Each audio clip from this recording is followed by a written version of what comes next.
सभी मीडिया के साथियों का स्वागत है। मित्रों, आप सभी लोग देख रहे हैं कि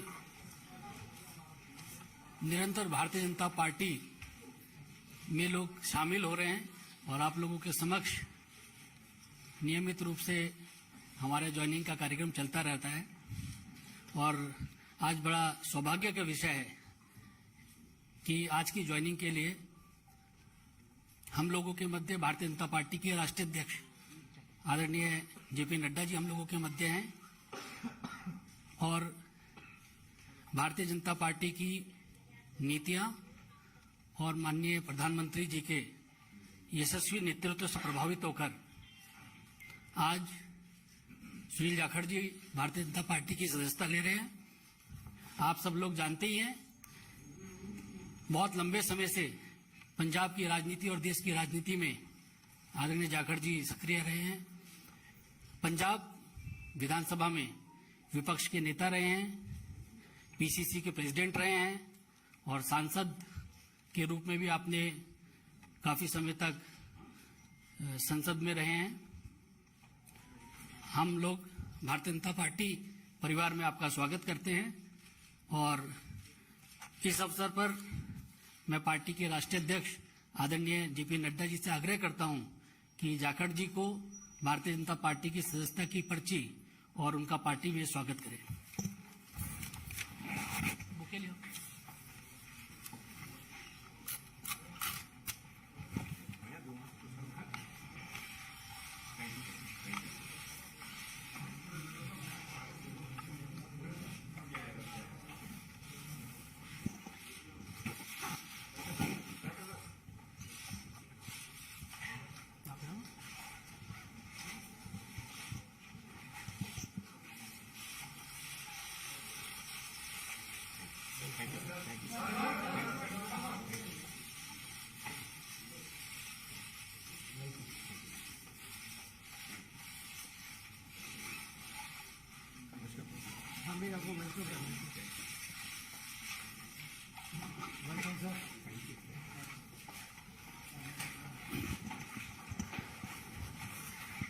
आदरणीय जाखड़ जी का विश्व की सबसे बड़ी पार्टी में स्वागत है और इस अवसर पर मैं पार्टी के राष्ट्रीय अध्यक्ष आदरणीय नड्डा जी से आग्रह करूंगा कि वे शब्दों के माध्यम से जाखड़ जी का पार्टी में स्वागत करें।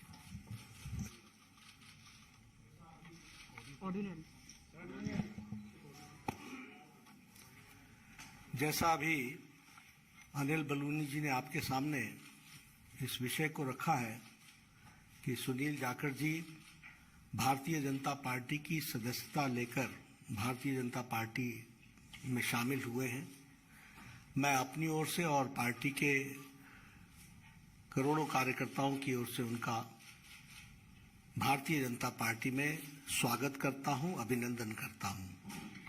ये हम सब के लिए खुशी का विषय है कि सुनील जाखड़ जी जो एक अनुभवी नेता और जिन्होंने लगभग 3.5 दशक राजनीति में एक अपना स्थान बनाया है, ऐसे व्यक्तित्व भारतीय जनता पार्टी में शामिल हुए हैं। आपने कई जिम्मेवारियां निभाई हैं, प्रदेश के कांग्रेस के एक समय अध्यक्ष भी रहे, एलओपी भी रहे, लोकसभा में भी रहे, विधानसभा में लंबे अरसे तक रहे और एक अपनी खास छवि पार्टी से अलग हट करके आपने स्थापित की और किसानों के नेता, युवाओं के दिलों में जगह एक ईमानदार छवि के साथ आपने कई जिम्मेवारियों पर काम किया है। आज मैंने आप सबसे पहले भी कहा था कि पंजाब में राष्ट्रवादी ताकतों का जो प्रथम स्थान है वो भारतीय जनता पार्टी ले रही है और इसलिए आवश्यक होता है कि राष्ट्रवादी विचार रखने वाले सभी लोग भारतीय जनता पार्टी के साथ जुड़े और मजबूती प्रदान करें। Punjab is a border state, more than 550 kilometers border is along with Pakistan. There are issues related to drugs, there are issues related to terrorism, there are issues where it is the The endeavor from the Pakistan side is to make it a gateway for all activities which is going on, which may be which may be detrimental to India. तो ऐसे में राष्ट्रवादी ताकतों का मजबूत होना पंजाब में आज की आवश्यकता है। और आज पंजाब में भारतीय जनता पार्टी ऑपोजिशन की आवाज बन करके आ रही है। और इसीलिए मैंने उस समय भी कहा था कि बहुत लोग कांग्रेस से और अकाली दल से भी, जो भी राष्ट्रवादी ताकतों के साथ जुड़ना चाहते हैं, वो भारतीय जनता पार्टी के साथ आना चाहते हैं। इस कड़ी में मैंने पहले कहा कि एक अपनी छवि रखने वाले ऐसे सुनील जाखड़ जी ने आज भारतीय जनता पार्टी की सदस्यता ली है। और मुझे पूरा विश्वास है कि वह हम सबके साथ मिलकर के हम पंजाब को एक नए मुकाम पर ले जाएंगे और राष्ट्रवादी ताकतों को मजबूत करने में उनका अनुभव का हम सदुपयोग करेंगे। और पार्टी मजबूत होगी पंजाब को मजबूत करने के लिए, पंजाब को मजबूती प्रदान करने के लिए, और उसमें सुनील जाखड़ जी का विशेष योगदान रहने वाला है। मैं पुनः आपका अभिनंदन करता हूं, स्वागत करता हूं, और मैं निवेदन भी करूंगा सुनील जी से कि आप जरूर कुछ अपने उद्गार कहें। और बहुत बहुत धन्यवाद आदरणीय बीजेपी के अध्यक्ष नड्डा साहब, जो आपने मुझ जैसे व्यक्ति को माननीय प्रधानमंत्री नरेंद्र मोदी जी, माननीय देश के गृह मंत्री अमित शाह जी,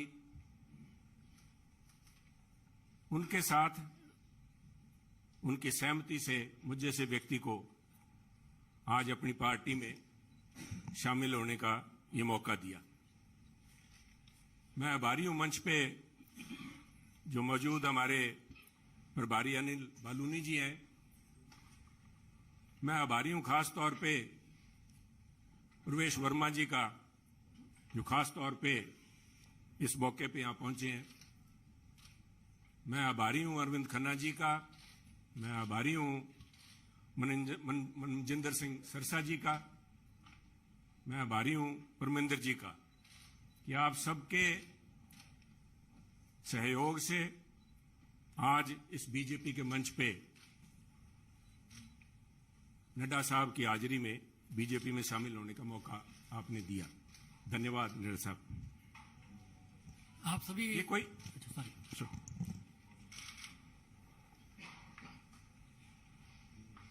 कोई आसान काम नहीं होता।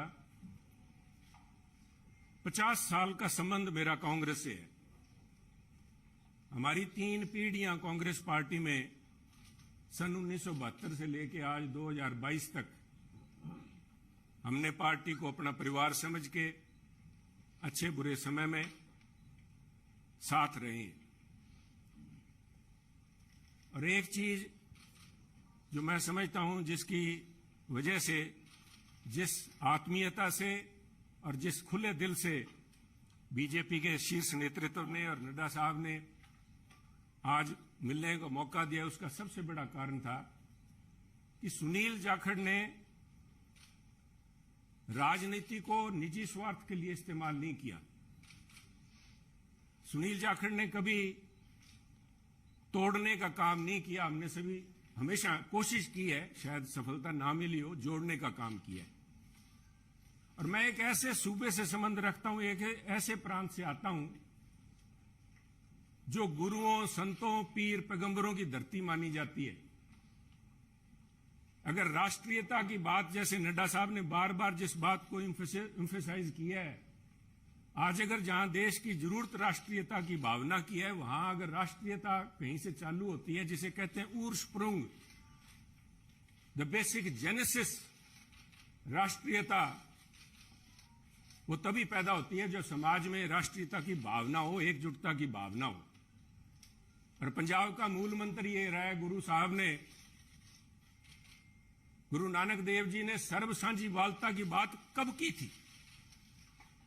आज भी उस पर पहरा देने के लिए पंजाबी उसी तरह तत्पर खड़े हैं। अगर सुनील जाखड़ ने आज एक परिवार से 50 साल का रिश्ता तोड़ने की नौबत आई तो कोई आधारभूत बातें थी, किसी कोई व्यक्तिगत झगड़ा नहीं था। झगड़ा राष्ट्रीयता को लेके, पंजाब की अखंडता को लेके, पंजाब की जो भाईचारा है, भाईचारक सांझ है, जिसको कि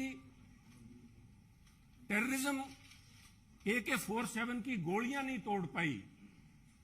जहां आपसी भाईचारे में, चाहे वो सिख हो चाहे हिंदू हो, उनके अंदर किसी किस्म का कोई द्वेष की भावना पैदा नहीं हुई। 25,000 से ज्यादा पंजाबियों ने कुर्बानी दी।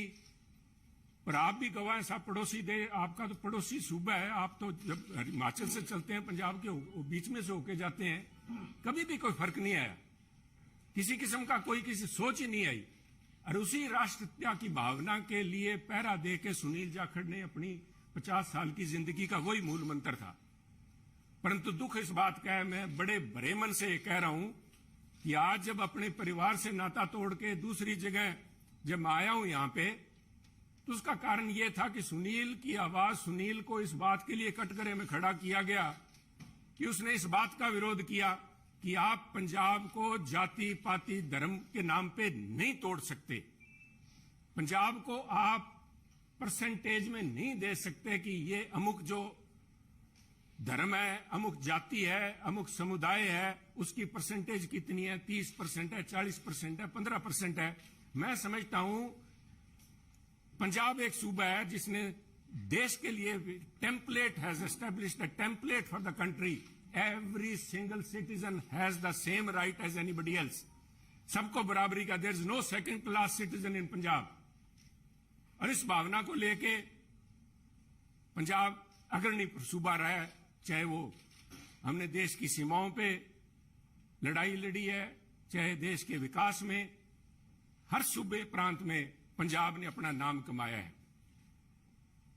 कुछ लोग बात करेंगे क्योंकि हुआ क्या, कोई एक व्यक्ति की बात नहीं है कि एक व्यक्ति ने बोल दिया और संबंध टूट गया। वो कहना कच्ची यारी है, नहीं संग इस तरह नहीं टूटा करती। ये कोई शीशा नहीं है जो 50 साल का संबंध है। कहते हैं कोई शीशा नहीं है कि पहले हम इंसान हैं, हमने रिश्तों को निभाया है असूलों की तरह, पर जब असूल ही टूट जाएं, जब हम अपने सिद्धांत से हट जाएं, अपनी आइडियोलॉजी से हट जाएं, तो मैं समझता हूं this is a right time to have a rethink. उसको सारा सोचना पड़ता है कि हम जा किस तरफ रहे हैं, आज किस तरफ बढ़े जा रहे हैं। तो उसको लेके मैं समझता हूं कि निर्णय लिया गया। और क्यों निर्णय लिया गया, बीजेपी के पास, मैं क्यों बीजेपी के आपके यहां आज मंच पे बैठा हूं। सब तरह तरह की अटकलें लगाई जा रही थी सुनील को लेके, कयास लगाए जा रहे थे, क्यों बड़ा स्वाभाविक था। जिस दिन से नड्डा साहब आपने देखा कि मैंने गुड बाय बोला, मेरी तरफ से तो गुड बाय 11 तारीख को, जिस दिन मैंने देख लिया कि आवाज के ऊपर पाबंदी लगाने के लिए नोटिस जारी किए जा रहे हैं, तो आवाज नहीं रोकी जा सकती। सुनील को आप पद से हटा सकते हो, किसी से दूर कर सकते हो, सुनील की आवाज गिरवी नहीं रखी जा सकती। आवाज राष्ट्रीयता के लिए उठेगी। परंतु क्या कारण बने न साहब, मैं आज कुछ बातें आपसे शेयर, आपके पास अगर मुझे पता आपको जयपुर भी जाना है, फिर 2 मिनट में लूंगा आपके कीमती समय के। पार्लियामेंट के अलावा मुझे 1.5 साल पार्लियामेंट में काम करने का मौका मिला सरसा जी। पर उसके बाद पार्लियामेंट से बाहर मेरी मुलाकात हुई माननीय प्रधानमंत्री से, जब वो पंजाब आए। करतारपुर कॉरिडोर एक बहुत लंबे समय की मांग बलूनी जी, जो सारे सिख समुदाय की नहीं, पूरे पंजाबियों की, जो भी व्यक्ति पंजाब से प्रवेश जी जुड़ा हुआ है, सबका था कि हमें करतारपुर साहब जाके हमें अपनी बात श्रद्धा नमन करने का, उसकी संभाल का, उस हमारे गुरु घर का हमें को मौका मिले। उस समय यह सौभाग्य था कि मुझे वहां पे प्रधानमंत्री जी के पास बैठ के गुरु का लंगर छकने का मौका मिला, उनसे बात करने का मौका मिला, उनकी भावनाएं समझी। वो तो एक मुलाकात थी, एक मुलाकात से 50 साल के संबंध नहीं टूटते। परंतु मेरा हमेशा ये भावना रही है कि पंजाब कुर्बानियां बहुत दी हैं, टेररिज्म के अंदर कुर्बानियां दी है देश की रक्षा के लिए। जब भी मौका पड़ा है, चाहे जब से धाड़वी पंजाब आने लगे हैं, चाहे उसके बाद पाकिस्तान हो, चाहे चाइना हो, हर पंजाबियों ने कुर्बानियां दी हैं। और उस कुर्बानियों को चलते मेरे एक मानना था हमेशा ही कि भी मौका लगा तो प्रयास करेंगे कि पंजाब को एक स्पेशल स्टेट का स्टेटस दिया जाए। नड्डा साहब, कागजों में तो अभी फॉर्मली नहीं दिया गया, कॉन्स्टिट्यूशनली तो नहीं दिया गया, बहुत सी मजबूरियां सरकारों की वक्त की मजबूरियां होती हैं, परंतु मेरा मानना है कि व्यवहारिक तौर पे माननीय प्रधानमंत्री ने पंजाब को स्पेशल स्टेटस दे दिया और उसका जीता जागता सबूत है जब माननीय प्रधानमंत्री ने लाल किले पे हिंद की चादर गुरु तेग बहादुर जी का 400वां प्रकाश दिवस मनाया, तो मैं समझता हूं कि उनके जो सबसे ज्यादा कट्टर विरोधी थे उन्होंने भी अपने दिल में स्वीकार किया कि वो पंजाब की नब्ज समझ गए। पंजाब की जो भावना है कि पंजाबी मिलजुल के मानस की जात सब एक को पहचान बे, कहां कश्मीर के पंडितों को लेके चाहे आज तक संघर्ष चल रहा है, कब गुरु साहब ने यहां पे इन मुगलों के पास आके अपनी कुर्बानी दी थी। और मैं समझता हूं उस भावना को नमन है, उस भावना को जितना भी कहें, चाहे बहुत से माननीय प्रधानमंत्री ने अपने कार्यकाल के दौरान बहुत से ऐसे काम किए हैं, पर एक पंजाबी के तौर पे मैं, शायद किसी को अच्छा ना लगे, मैं समझता हूं ये जो उनका एक कदम था, ये एक इज अ लैंडमार्क। इसने अपने आप लोगों की भावनाएं, लोगों की आज भावनाएं उनके साथ जुड़ी, और मैं समझता हूं कि आज मेरा यह सौभाग्य है कि पंजाबी होने के नाते और गुरु साहब की उस धरती से आते हुए, जैसे गुरु नानक देव जी के बारे में अल्लामा इकबाल ने कहा था कि फिर उठी सदा आखिरी एक तौहीद की पंजाब से, मर्दे कामिल ने जगाया हिंद को एक फिर ख्वाब से। आज मैं समझता हूं फिर वही भावना पंजाब से लेके यहां पे उस भावना, उस अलग की, उस ज्योति की एक, उसको लेके मैं आज बीजेपी में आया हूं। और मैं समझता हूं कि आप लोगों के सहयोग, आपके मार्गदर्शन, माननीय प्रधानमंत्री अमित शाह जी के मार्गदर्शन में अगर मैं रत्ती भर भी देश में और पंजाब के लिए उस अखंडता को कायम रखने में कामयाब होता हूं तो मेरा जीवन सार्थक मैं मानूंगा। आपका बहुत बहुत धन्यवाद। जय हिंद, जय हिंद। इस कार्यक्रम में शामिल होने के लिए आदरणीय राष्ट्राध्यक्ष जी का बहुत बहुत धन्यवाद, और मीडिया के सभी साथी, बहुत कम समय में आप सब लोग आए, आप सबका बहुत बहुत धन्यवाद। Thank you.